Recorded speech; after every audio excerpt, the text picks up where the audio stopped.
Welcome to Feker's Kitchen, my friends. I am your culinary host, Chef Michael Feker. You know, something that I've been trying to share with you all the time, and that is my cause and why do I cook. I love to manifest my love for life through food. And something else is that food is all about sharing. We always cook, but we have one issue most of the time. What are we going to do with the leftovers? So this show is all about leftovers and the art of creating a magnificent experience through the leftovers that are in your refrigerator. Today I have with me Jean and Tia.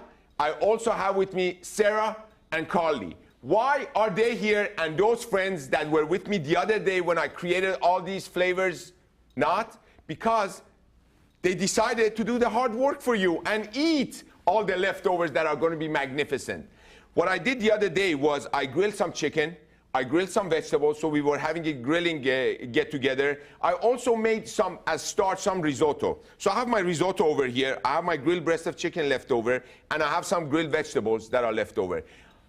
What I want you to know also is that leftovers are not just about warming things up. Leftovers are taking the existing ingredients and meals that you have created and manifesting them and turning them around and presenting them in a different way.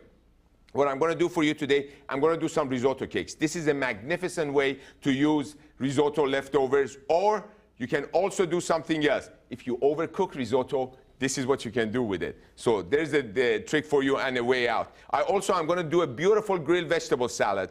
I know Tia is a vegetarian, so she's going to be very happy with this one, right? Yes. Yeah, and the risotto is a vegetarian, so you're going to enjoy that too. The chicken, honey, just pick it. Will you just put it aside? Don't eat it. Give it to Jean next to you, or throw it to her across the table. And also what I'm going to do, I'm going to take the protein. We have two choices. We can take the chicken and warm it up by itself, or we can cut it up. Let's start, shall we? Because the risotto cake, I've done 3 of them. I want to do another one. You can always use a cookie cutter for creating a cake size or a torte. And I want to use gloves because I do not want my hand to get all sticky, so I can do a better work for you and make it look right. If we use this cookie cutter straight, the risotto and the starch of the risotto is going to stick to it. So I'm going to drizzle a little bit of olive oil, first of all, on the base of the cutting board, and spread it, and you're going to see why. Then I'm going to take my finger that touched the olive oil and rub it inside the cookie cutter. Now my risotto is not going to stick.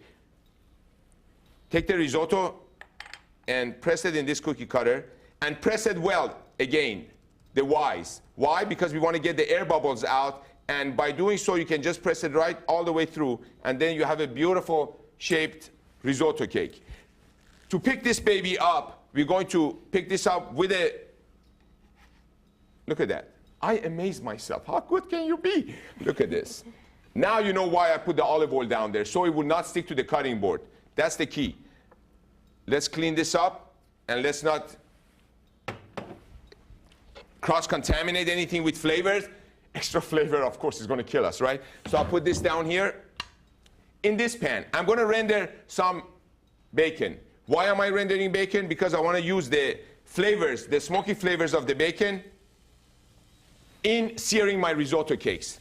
Another thing that you got to remember, bacon wasn't in my dishes that I cooked before, so that is something that I'm enhancing the existing flavors with. That's what leftover is all about. And don't call it leftover, call it left love. So whatever love is left from the session before, you use it now and you enhance it with more love. What we're going to do is rendering is when you warm up an ingredient, and through the heating process, you render the fat. That means pull out the fat and make it nice and crisp. When this happens, I'm going to pull out the bacons, use the fat for searing my risotto cake, but before searing my risotto cake, there's one more thing we need to do. We need to create a crust, even though that is sufficient. For those friends of mine that are watching the show today, if you're gluten intolerant, the breadcrumb should be a gluten-free breadcrumb, and instead of flour, you use cornstarch or rice flour, and it would do the same thing for you. For those of you that are dairy intolerant and lactose intolerant, then you use soy milk. That would do the same thing for you. When we come back, I'm going to bread those, and I want to show you the breading process because that's something that you need to know. So don't go anywhere.